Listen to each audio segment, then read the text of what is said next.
Good evening, and welcome to a new show of In Depth. I'm Rick Morelli.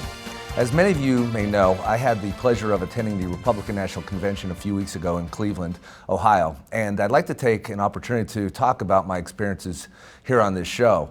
But what I'd also like to do is talk about the Republican platform and the Democratic platform. And here with me tonight to help steer the differences between these two platforms and the two parties, I have my very good friend who used to co-host Inside Scoop with me. Many of you know him as the chairman of the Democratic Party here in Luzerne County, Mr. Mike Decosmo. Also joining me here tonight is no stranger to SSP TV. She follows politics very closely and analyzes it on a local level, and is going to pretty much play the divider here between myself and Mike between the Republican and Democratic side. Lisa Schugardt. Guys, thanks for joining me tonight. Pleasure to be here with you, Rick. Thanks for having me. So again, I thought I really want to take advantage of this show to educate the public between the differences on this historical convention. As I mentioned, I had the ability to go to the convention as a delegate a few weeks ago, and it was just really a phenomenal experience. I've shared as many pictures as I can here with SSP TV, and I think Sam's going to share some with them to the public. But the convention really was a phenomenal time in many different ways. Just the experience of being there, in seeing firsthand what the platform is about, what the speakers from Trump's family, from him, from Pence.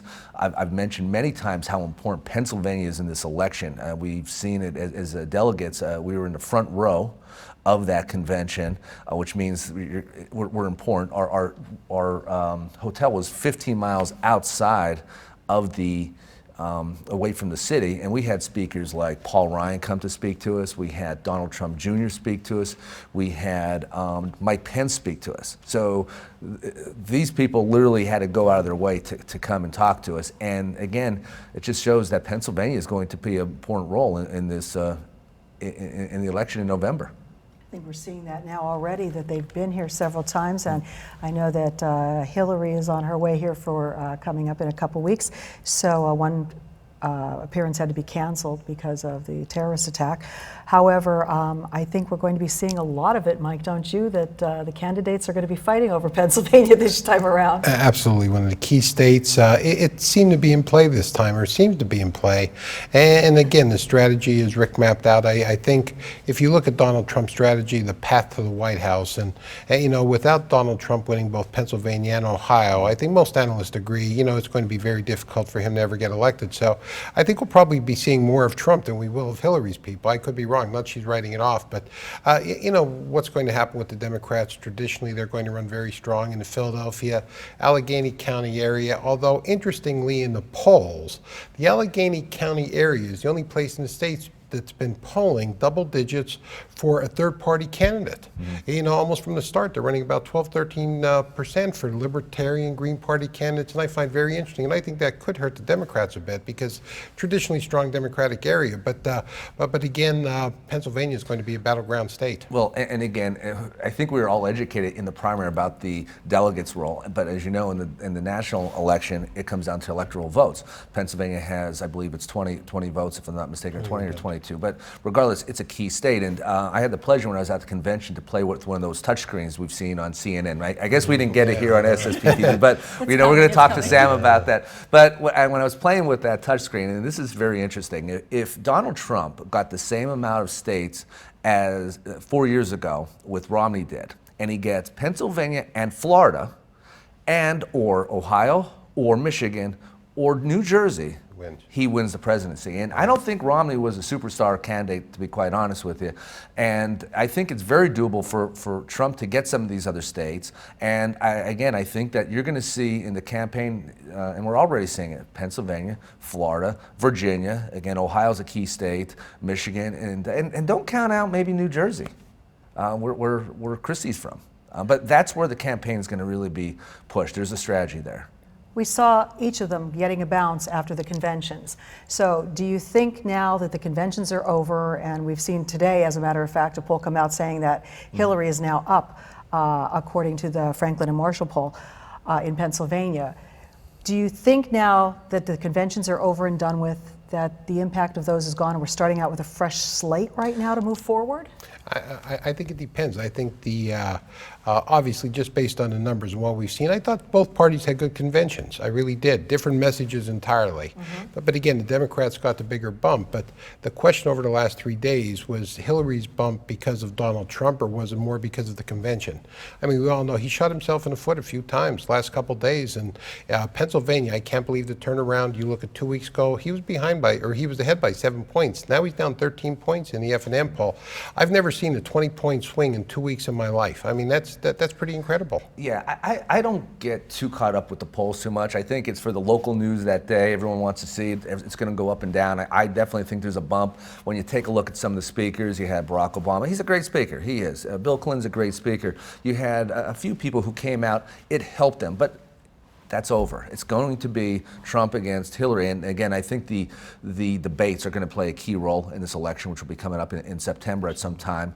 But there's a lot of other things out there. And one thing that I've seen firsthand at the convention was, and we know this, the media plays such an important role. I mean, the public needs to be really smart and read between the lines as to what's real and what's being pushed a certain way. And you know, in fairness, we watch MSNBC, CNN, Fox. They're biased, there's no question. When I was at the convention, they made it sound like there was chaos the first day, and I remember doing radio interviews, and I'm like, I was there, nothing was going on. And but I went back to my hotel, and they made it sound like, oh, there's chaos on the floor. And I'm like, I wanted to be there, but I was there. And I didn't, so that was a perfect example of how they really tried to change things. And again, picking on the Democrats, if there was any chaos, that convention, there was chaos. I mean, between the Bernie Sanders people walking out, between the protesters outside, between people being ignorant when they were reading the Pledge of Allegiance or whatever the case may be. I mean, there was chaos. The Democratic chairman got resigned the first day. So I just find it funny that they're trying to show that there's disruption in the Republican Party. But I really believe that behind the scenes in the Democratic Party, there's some disruption. What do you think the media role is going to be in this? Because we're hearing it from both sides right now as to what the role of the media is. We saw the media's role when debates first began back in the day. So now, what will the media role be? Is that going to have a large impact on how this plays out? I think it will, depending on which station you watch, Lisa. And I have to admit... So you have to mix it around. You got to turn back and forth, everybody. I do. I'll admit that I watch O'Reilly, but I also watch Chris Matthews. And, you know, when you watch the two shows, an hour apart, it's two different perspectives on the election. I mean, you can't believe it's the same candidacy. But getting back to the election, and Rick's point was well taken. After the first 2-3 hours of the convention, I didn't know what was going to happen with the Democratic convention. It was crazy. I mean, just nuts and Bernie's people. But by the end, I think, some just a line of speakers, some real eloquent speakers, and the family members. Again, Bill Clinton, Hillary's daughter, as Donald Trump's children. Right. Donald Trump Jr. Boy, there's a superstar in the making. I think. I mean, I thought he was the most impressive guy in the party. But again, Donald Trump, getting back to the candidate himself, right now he's running against Hillary. He's not running against his Republican opponents. And again, instead of talking about Hillary and some of the issues, all he's been talking about since the convention is everyone who spoke against him. Forget it. The convention's over. It's time to move on and start talking about some of the issues. I think that just goes to show I think one of the things people like about him is he's not a politician, but that's showing his inexperience of being a politician, because you're right. He's not running against these people. He's running against Hillary. And if you're going to be in politics, you can't pick a fight with everybody that's out there. And that's what he's doing. And I could tell you, locally going out and talking to people who they know I'm a Trump supporter, they're saying to me, what is he doing? And I wish I could have a one-on-one conversation to him and say, what are you doing? Like, stop it already, because you're taking your core voters, and even some of these people who are Democrats who are going to vote for you, you're saying, stop it. You don't have to go out and attack these people. You don't have to talk off the cuff. I mean, the other day, he got that Purple Heart, which was such a nice event. Now, if that person gave it to, I think, any one of us, we would have said, thank you, it would be such an honor to do this. And even if you kept it, I'd put it up on the wall and say, this is going to remind me. But he makes a comment like, oh, I got it a lot easier than other people did. I mean, do you realize what people have to go through to get a Purple Heart? They've lost their legs and everything. I mean, so many different things that we've seen that you're a smart man there's no question. Why are you doing that? And so that is upsetting a lot of his supporters. Well, he's a smart man, Rick, and I found that the American public is always very forgiving. Yep. He has to learn to say, I made a mistake. I apologize. I mean, that Khan mistake, going after the Khan family, I think has been his biggest blunder of the entire campaign. But everyone is telling him, hey, you can't say it, but he won't back down from it. He wants to dig his heels in and fight and talk about why he was right with what he said. And it's indefensible. It's indefensible what he did. And it's worked a lot with him in the primary. Obviously, he's gone away with it. And I think the Khan thing went away because after you did some research on that guy, he was bringing illegals in and making money off of it. So, it takes some time for the dust to settle and to say, wait, this guy is not as clean as he claims to be. Unfortunately, with his son, that's a different situation. But again, the point of it is that Donald Trump needs to focus on Hillary. He needs to focus on the issues, and which is really what got him there. And we're going to be taking a break here. And what I'd like to do in the second segment is really get into the differences between the parties, because I think that as long as I've been following the presidential election, there's never been a difference in the direction of the two parties that I've seen in this presidential election in the candidates. I mean, I've always said, oh, it's a president, there's always Congress, et cetera, and it's a lot of the same old stuff. But I think there's really a division here if you want to go left or you want to go right with these parties.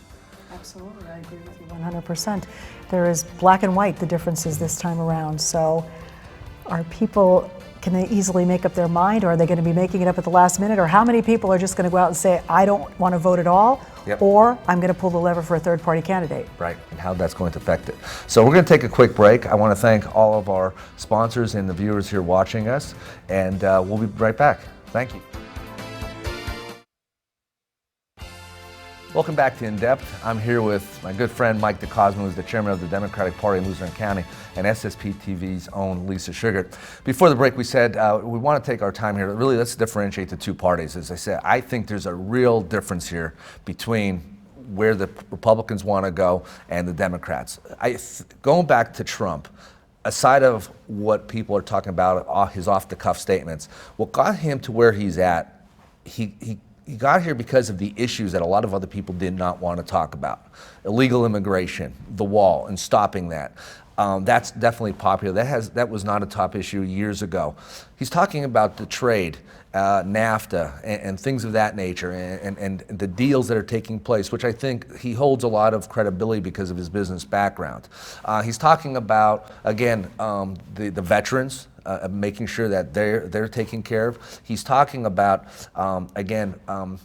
the military, building up the military and making other countries that we are supplying and helping them out and making sure that they're paying their way, not just giving things for free. The Democratic side, in my view, and you could disagree, they are clearly playing a lot towards the minority votes. And I'm going to talk and give you my opinion about that, but they're playing towards the minorities. They are ones who, they were for the refugees coming into the U.S. Outside of that, I think they just want to follow a lot of what Obama, and what I'm confused about is that they're saying everything Obama's doing well, but then we're going to make changes. So I'm not really sure what the Democrats, and I'll pass it on to you, Mike, as to what you view the Democratic Party as. Well, the base of the Democratic Party, Rick, and frankly the reason I'm a Democrat today is because my father was Democrat, my grandfather, and in the traditional Democratic Party were the unions, the coal miners, the blue-collar workers, and I think where Donald Trump did a masterful job in the primary was going after that blue-collar vote. There's no question. I mean, a lot of class warfare. It's us against them. Listen, they're taking our jobs. When he talks about they're taking our jobs, you know who he's referring to. He's referring to the minorities in this country, and that's why your wages have remained stagnant. Well, I think the Democratic base, and the most encouraging thing, and like you said, it's a little bit early to start talking about polls, but Hillary's bump, where Donald Trump was up 11%, people thinking he would do a better job with the economy. And I think every election still boils down to people's pocketbooks. And this one, especially with middle-class America, can I get my jobs back? Can I get the decent wage? Can I send my children to college?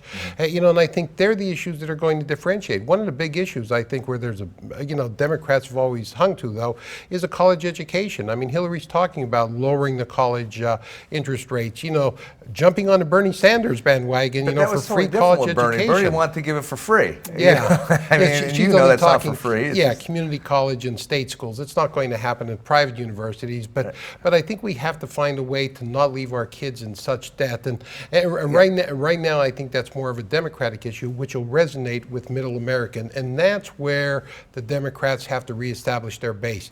They're losing their base record. Yeah. Like you said, their base has been Let's speak frankly. Again, I always say this all the time. The Democratic Party, as you mentioned, was for the working class. Go back years ago, it was for the blue-collar people. What people are saying now, it's for the people who don't want to work. And we see it, and people out there who are locally see this. They're so upset with people going to Walmart and getting things for free, and it seems like that's the party who wants to give things for free, where the Republicans earn it. Less government, go out and earn it. Democrats, more government, and we'll take care of you. And that's, I think, one of the big differences. And and again, go back to the minority thing. I'm not racist at all, but when you see at the convention, Democratic convention, they had the mothers of the black cops who were killed. What about those cops, the white cops in Dallas that were killed? I really think that they are dividing this country when it comes to some of that. I think that what I heard at the Republican convention from many different speakers was, we are one country. In order to be one, it doesn't matter who you are, doesn't matter your color, doesn't matter your race, it doesn't matter anything. And I think that's going to be a differentiator. No one's going to say they want to split the country, but again, Barack Obama is a black president, and I don't think that we have, 8 years later, tensions are any better 8 years than we were 8 years ago. Lisa? Well, another subject I think that we have to touch on as well is safety. Are we safe? Everybody's worried about terrorism, the threat of terrorism, and who's going to keep us safe? So that obviously is on the minds of everybody as we keep hearing in the news, a new attack, whether it be on our own soil or somewhere else. So that has to be foremost on the minds of many people as well. Well, it's early on in the race, but I think Hillary's most effective advertisement so far. We know there's going to be a lot of negativity in this campaign, but the one where she has Donald Trump, he's interviewing with the Face the Nation moderator, and he said, well, where do you get your foreign policy information? He said, well, I like watching the news, and it shows her negotiating with world leaders. And I think, seeing something like that, it comes down to the experience factor. And Donald Trump, through his business career, has always surrounded himself with good people. And I think that has to be key with him. Let's face it, she has 12 more years experience between her time as a First Lady, time as Secretary of State, time as a senator going in. So you would expect her to be far more savvy when it comes to world affairs. And that's an advantage and disadvantage. I mean, the advantage is you have that experience, but Donald Trump will be able to pick apart. They're talking about Benghazi and talking about some of these other decisions, whether they're good decisions or not. And one thing that Donald Trump has going for him, other the fact that he's a billionaire, but he, as you know, has put his own money to fund this. And as you know, in politics, if you don't have money coming in, you don't owe anybody. There's no question Hillary Clinton is connected in many different ways, from people who's helped her campaign, from her foundation of the money flowing in from Saudi Arabia and where that money is going to, and she's connected. There's no question she is more influenced by other people who are there, and she's flip-flopped. I mean, I've seen the videos out there where she has said one thing on one stance and she said another thing on the same issue, and I mean that's politics. I mean, they're going to say whatever they want to get elected, but these are the things that the public's going to have to eventually read differently, and when they go out, or read in between the lines when they go vote. And we see the ad too, also running against Hillary, that Trump put up about the outsourcing. So that's another thing too. So I believe, again, it comes back to the media. They're going to play an important role. The ads are going to be, I think, very crucial in what's going on. We're seeing that they're saying he's not fit in some of the ads that she's running. We're seeing that about the outsourcing for her. So I think they're going to get extremely nasty in this last, 90-some days. And you saw with the outsourcing ad, which I thought was a good Trump ad, within 24 hours, she was on with his tie, showing a tie which his company makes in China. That he wants to create American jobs, but he's making his ties in China, in his factory. So it's going to be like this, the whole campaign. And the point Rick said, it depends on which message you're listening to, or who's less disingenuous, maybe, is what it's going to come down to. And I'm going to predict that years down the road, when people talk about this election, what's going to be different about this election is how important social media is playing in this election. I don't think we've seen it so much more now with Twitter, with Facebook, and that, and people's comments. People are having more of a voice ever out there now in this election than before, just basically by simply going on your phone and typing in your opinion, and it's getting out there. And so people's opinions are going to resonate and go out there. When you go on Facebook and you share it with somebody else, that's moving a message someplace. So that's something that, again, I think that we need to really pay attention to. It's the first time, and it's only going to be more and more as we move down the road. Are you seeing the arguments on Facebook that people are saying, unfriend me if you're not a supporter of either Trump or Clinton? Because there's a lot of battles that are brewing. People are losing friends over this. People are losing friends in their own families and close circuits. So that is really important, because someone will put up a comment to something or to an ad that ran, and then friends chime in, and boy, it gets pretty nasty already. So what do we have in store for us? Listen, I was interviewed. I made the front page of New York Times and the international New York Times. Only time of my life. But they interviewed me. They found out I was county chairman of Luzerne County, battleground county here. And they said, what did you see in a primary? In almost a situation like that, a family in Hazel Township, 6 Democrats switched Republican. When they came in the polls election, they, I mean, not that we had words, but I said, what are you doing? I said, you're deserting me. And I said in a joking manner, he said, Trump's our guy. You know, they did it just this way. So, I mean, we had a friendly, heated discussion, but they did assure me they're coming back right after the presidential election, so I was happy. Well, and again, just going back to Pennsylvania real quick, and again, these polls, which I don't put a lot of faith in them, I really don't. I mean, as you know, I don't know what it was in Luzerne County, but I know in Pennsylvania, 108,000 people switched from Democrat to Republican. That's huge, and that's not because of the issues. It's because of Donald Trump. I don't think anybody could deny that. Some say it was just to get Trump to run against her, and then they're going to go and vote for Hillary at the end. You so know, I don't really, know. we both know how hard it is to get people to switch parties.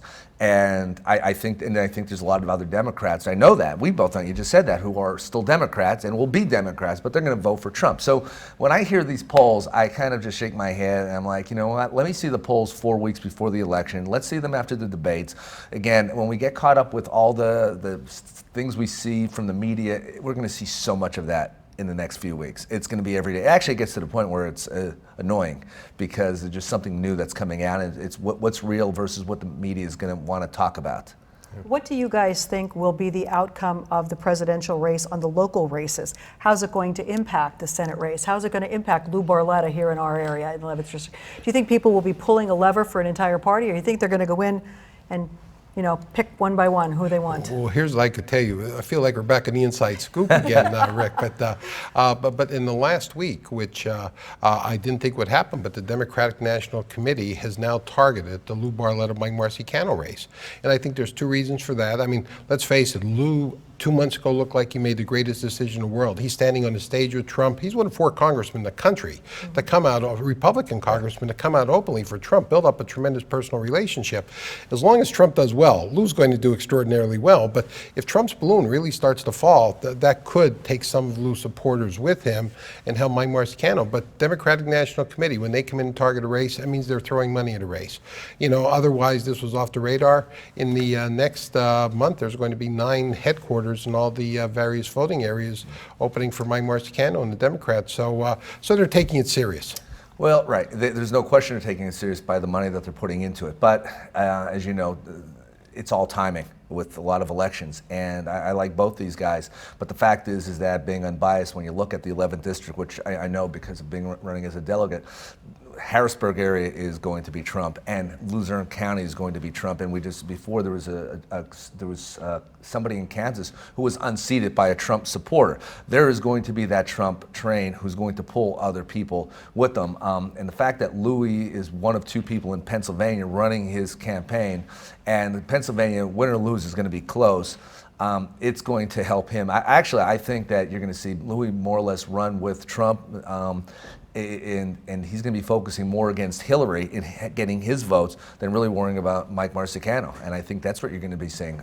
Obviously, with that said, it will be an interesting election outside of the presidential election locally. Hey, Morelli, and I could tell you, don't write off Luzerne County so quickly for Trump. You know, we have a very strong Democratic chairman who's working the streets. Like I'm not ready to concede. I give you credit, and you know what? You are a great chairman, and you do a great thing for the party, but there's only so much anybody could do. And so after this election, Luzerne County will be Democrat again. I'm not concerned about that. All right, these 2 guys will be friends regardless of the outcome of the election. I'm sure we will, huh? Definitely.